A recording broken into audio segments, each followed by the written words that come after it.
존경하는 국민 여러분의 깊은 우려와 정부의 다각적인 노력에도 불구하고 화물연대가 집단 운송 거부에 돌입하였습니다. 국가 경제가 크게 어려운 상황에서 국민 여러분께 더욱 심려를 끼쳐드리게 되어서 너무나 송구스럽게 생각합니다. 경기 침체를 극복하기 위해서 다 같이 힘을 모아도 부족한 시기에 일방적으로 강행되는 화물연대의 집단 운송 거부는 국가 경제를 볼모로 정당성과 명분이 모두 없는 매우 이기적인 행동이라고 하지 않을 수 없습니다.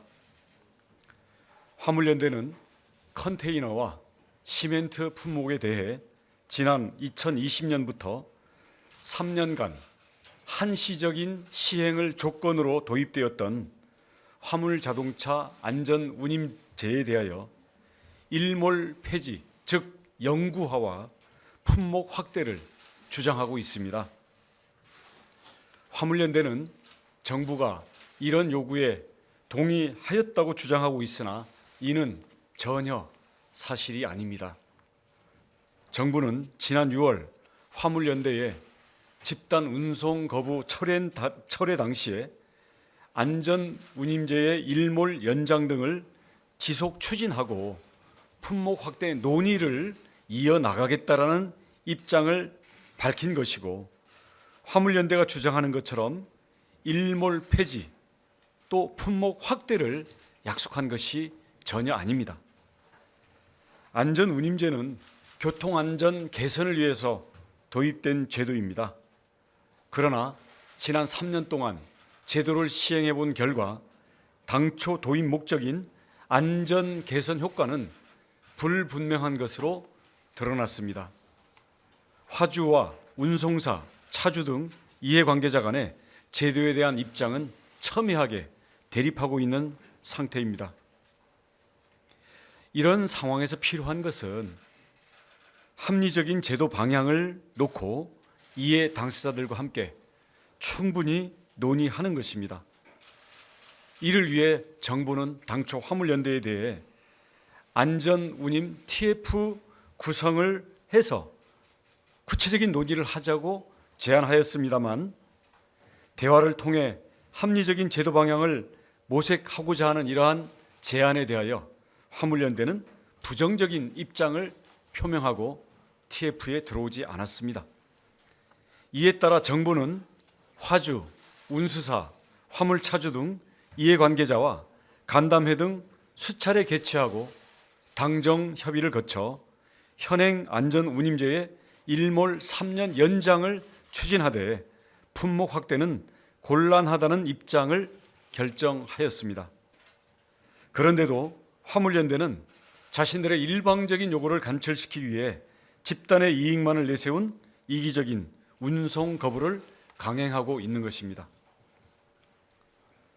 국민 여러분, 지난 6월 집단 운송 거부로 우리 경제는 이미 약 2조 원에 달하는 경제적 피해를 입은 바 있습니다.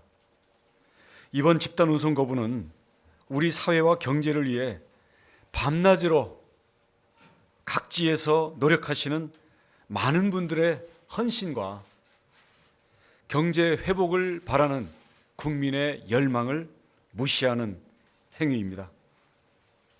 정부는 정당성 없는 이번 집단 운송 거부에 대해 법과 원칙에 따라 엄정하게 대응해 나가겠습니다. 운송 거부자에 대하여는 지자체와 공조하여 법적 근거에 따라 과태료를 부과하겠습니다. 집단 운송 거부에 참여하지 않는 화물 운전자에 대한 운송 방해, 협박, 위해 등 불법 행위에 대해서는 끝까지 추적하여 무관용 원칙으로 단호하게 대응하겠습니다. 정당한 사유가 없는 이번 집단 운송 거부가 국가 경제에 매우 심각한 위기까지 초래한다면 화물자동차 운수사업법에 근거하여 업무 개시 명령을 발동하겠습니다. 업무 개시 명령에도 불구하고 업무에 복귀하지 않는다면 예외 없이 법적인 조치를 하겠습니다. 한편 집단 운송 거부로 인한 국가경제 피해를 최소화하기 위해 관계부처 합동으로 비상수송대책본부를 운영하고 비상수송대책을 차질 없이 시행하는 등 정부의 모든 역량을 집중하여 대처하겠습니다. 군 위탁 컨테이너와 자가용 화물차 유상 운송 등 대체 수단을 통해 화물 수송력을 증강하고 정상적으로 운송에 참여하는 경우에는 고속도로 통행료 면제 등 인센티브를 제공하겠습니다. 운송 거부에 참여하지 않은 대다수 분들이 안심하고 운행하고 영업할 수 있도록 항만, 내륙의 물류기지 등 주요 물류 거점에 경찰력을 배치하여 운송 방해를 사전에 차단하는 등 모든 조치를 다하겠습니다. 일선에서 열심히 운송업에 종사하고 계시는 많은 운전자분들께서는 화물연대의 집단 행동에 동조하지 마시고 안심하고 평소와 같이 생업에 종사해 주시기를 당부드립니다. 정부는 고유가로 인한 화물운송 종사자 여러분들의 어려움을 매우 잘 알고 있습니다. 유류세 인하와 유가 연동 보조금 도입 등 어려움을 덜어드리기 위한 노력을 지속해 왔고 앞으로도 종사자분들을 위한 합리적인 제도 개선은 지속적으로 추진해 나가겠습니다. 이처럼 정부가 화물운전 종사자의 처우 개선을 위해 적극적으로 노력하고 있음에도 집단 운송 거부를 강행하는 화물연대에 대해 정부는 깊은 유감을 표합니다. 국민 여러분, 화물연대의 운송 거부로 불편함이 있을 것입니다. 조금만 인내해 주시기를 부탁드립니다. 정부는 명분 없는 화물연대의 집단 행동이 조속히 마무리되어 물류가 정상화될 수 있도록 최선을 다할 것임을 약속드리겠습니다. 끝으로 화물연대에 다시 한번 간곡히 요청합니다. 국가 경제와 국민 생활에 막대한 피해를 주고 있는 집단 운송 거부를 즉시 철회해 주시기 바랍니다. 감사합니다. 운송 개시 명령에 대해서는 우리 화물운수 사업법에 심각한 수송행위에 차질이 있을 때 발동하도록 되어 있고 그 요건들이 있습니다. 요건이라는 것은 이미 다 아시다시피 운송 거부 행위이기 때문에 운송이 위탁됐다라는 것, 또 그게 거부됐다라는 것, 그리고 그게 어느 운송사와 어느 운송 담당자인지 이런 부분들이 특정될 필요가 있습니다. 그래서 지금 저희가 화물연대에 대해서 운송 거부를 철회를 요구하고 있는 입장에서 우리가 앞서서 이 부분을 고지하는 이유는 화물연대가 여러분 이미 다 지켜보셨겠습니다마는 반도체, 철강 등 모든 우리 전략 산업들의 주요 거점에 대해서 물류의 혈액순환을 끊겠다라고 선언을 하고 그에 따른 지금 행동 계획에 들어가고 있기 때문에 그런 부분들을 저희가 정확한 진행 상황을 보면서 그에 대응해서 저희들이 시기라든지 대상이라든지 아니면 그 실무적인 절차들을 어떻게 취합을 할지들을 저희들이 정해 나가고자 합니다. 저희들은 준비는 돼 있습니다만은 구체적으로 어느 시기에 누구를 대상으로 어느 정도로 발동할지에 대해서는 앞으로 화물연대의 움직임에 따라서 하겠다라는 그런 입장이라는 것을 말씀드립니다. 나중에 진행 사항이 있게 되면 그때 즉시 알려드리도록 하겠습니다. 역사상 처음으로 발동되는 것이기 때문에 저희는 법률적인 요건을 저희들은 철저히 준수하고자 합니다. 그리고 이 화물 운송 의뢰서라든지 아니면 그에 따라서 발행되고 있는 이 운송 회사들에 있어서 관련 서류들, 그리고 운송 담당 기사들과의 계약 관계, 이런 부분들이 명확히 특정될 필요가 있고요. 현재 아시다시피 현재 화물 운송에 종사하는 종사자 수가 한 44만 명이 되지 않습니까? 그래서 여기에 대해서 우리가 일괄적으로 다 한다기보다는 화물연대에, 그리고 여기에 대해서 화물연대의 투쟁 전략에 의해서 우리 산업에 타격을 가하기 위해서 전략적으로 하고 있는 부분들을 저희가 집중과 선택과 집중을 명확히 할 수 있다라는 점 때문에 저희가 그러한 종합적인 판단과 실무적인 준비, 이 부분이 양쪽이 다 정확히 기해질 필요가 있기 때문에 이 부분에 대해서 지금 저희 실무팀들이 모든 사항들을 지금 철저히 지금 점검하고 준비를 이미 착수했다라는 말씀을 드립니다.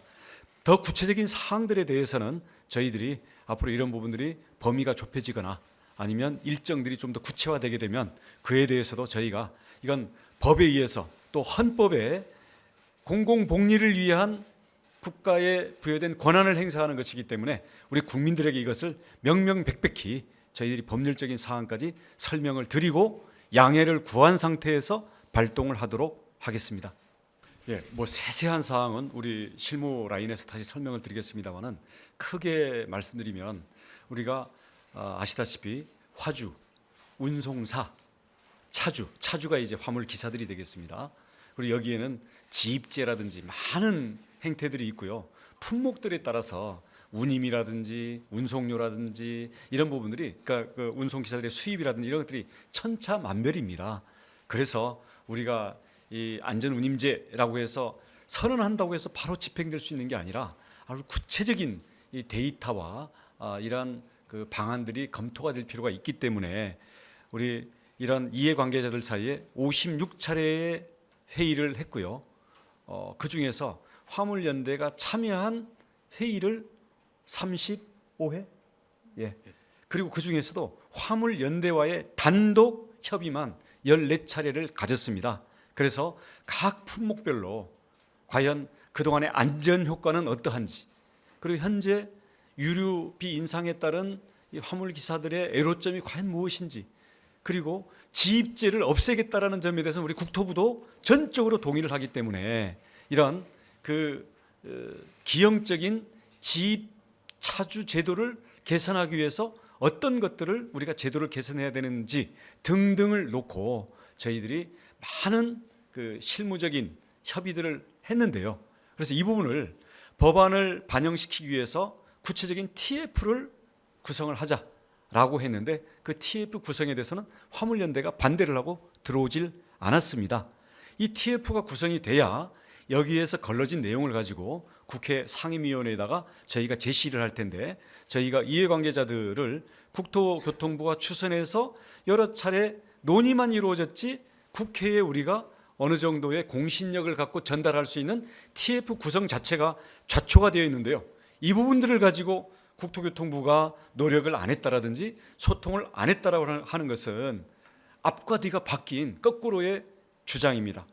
그리고 그동안의 안전운임제의 3년 동안의 시행 결과에 대한 보고를 국회에다가 하도록 국토교통부에 임무가 주어져 있기 때문에 이것을 지난번에 우리 상임위를 통해서 보고를 했고요.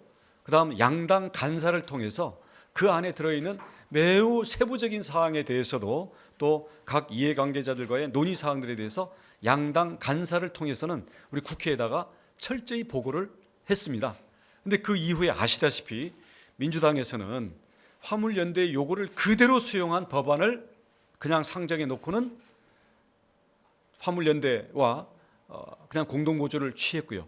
그다음 이 여당에서는 이 부분들에 대해서 화주와 운송사와 차주 간의 의견을 좁혀보기 위해서 많은 논의를 했는데도 불구하고 이게 화물연대가 민주당 안을 그대로 강행 처리할 것을 요구를 하면서 TF 구성에 들어오지 않았기 때문에 당정은 끝까지 기다리다가 이제 입법 시한을 앞두고서 당정 협의를 통해서 3년 동안은 더 연장해서 안전에 대한 효과와 이 부분들이 화물 운송업에 미치고 있는 영향에 대해서 다시 한번 공신력 있게 평가를 하자라고 제안을 했고, 이게 되지 않은 상태에서의 품목 확대라는 것은 전제 자체가 성립이 안 되기 때문에 그것은 받아들일 수 없다라는 입장을 제시를 하고, 그것이 바로 어제 그저께 이루어져 있던 상황입니다. 그래서 지금까지 말씀드린 것처럼 국회에다가 저희가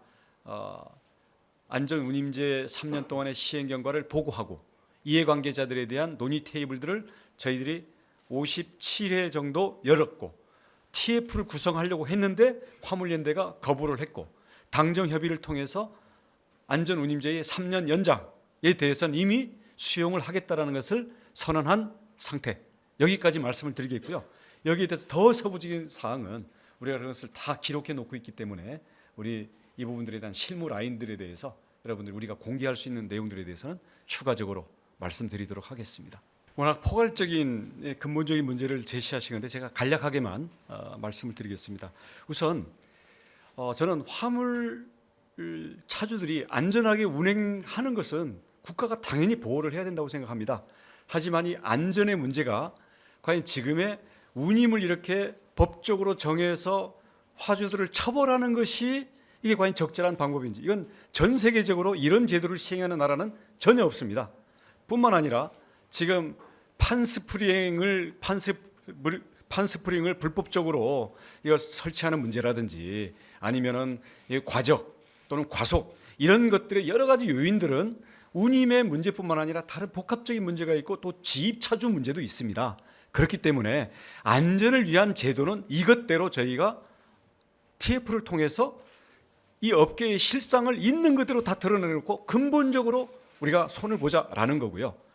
대신 지금 이 운임제가 적용되고 있는 두 품목, 컨테이너나 시멘트 업종 같은 경우에는 실제로 운임과 운송 수입이 열악한 부분들에 대해서 공감대가 있기 때문에 우리가 이 유류 보조금이라든지 아니면 이 유가 상승 시에 우리가 보조금을 더 지급한다든지 이런 부분들에 대해서 저희가 적정한 처우 개선에 대해서도 저희가 충분히 제도에 반영할 필요가 있다고 생각합니다.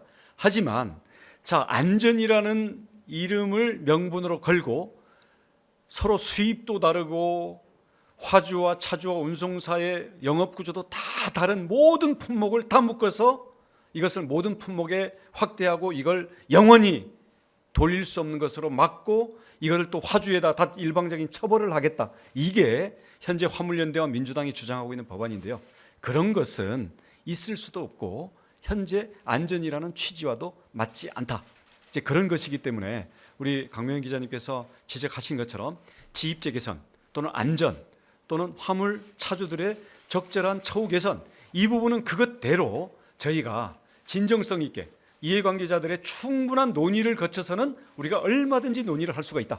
하지만 지금처럼 품목 확대, 일몰 폐지해서 영구화, 그리고 지금 사실은 운송료 인상을 목적으로 하면서 이런 거를 안전이라는 명분으로 포장한 이 논의 구조는 내용 자체가 실제로 지금까지의 논의 결과와 시행 결과를 온 국민들이 들여다보면 이게 얼마나 일방적이고 허구적인 주장이를 국민들이 알 수 있으리라고 생각합니다. 저희는 안전 도모와 처우 개선은 그것대로 정당한 팩트와 이해관계자들이 수긍하고 또 국민들이 그 운송료 인상 부담을 납득할 수 있는 그런 선에서 이루어져야 된다고 생각하고 앞으로 그런 면에서 건전한 논의가 이루어지도록 저희들이 노력을 하겠습니다.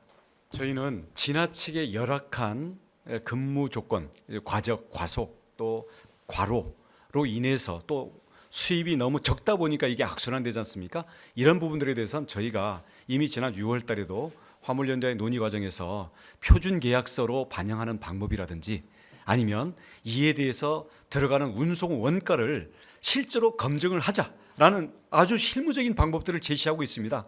지금 운송 원가를 화물연대에서 계산하는 방식은 화물차들이 쓰는 개인 휴대폰 요금까지도 전부 원가에 집어넣고서 이것을 안전운임이라는 이름으로 전가를 하는 이런 사태들이 있기 때문에 잘못된 것은 고치고 정당한 것은 수용하고 이렇게 해서 누가 보더라도 일반 국민들이 보더라도, 그리고 여당 야당이 누가 보든지 간에 이건 합리적이고 이거는 납득할 만한 근거가 있어야 이거는 화물차주들도 떳떳한 거 아니겠습니까? 지금처럼 일방적인 논리와 사실관계에 맞지 않는 것을 가지고 집단적인 위력으로 그냥 밀어붙이겠다, 이런 것은 우선 그 내용들을 국민들에게 공개했을 때 아마 국민적인 설득력이 상당히 떨어진다, 저희는 그렇게 보고 있고요. 이런 것들을 다 놓고 국회의 TF에 들어가서 논의를 하는 것이 정도라고 생각합니다.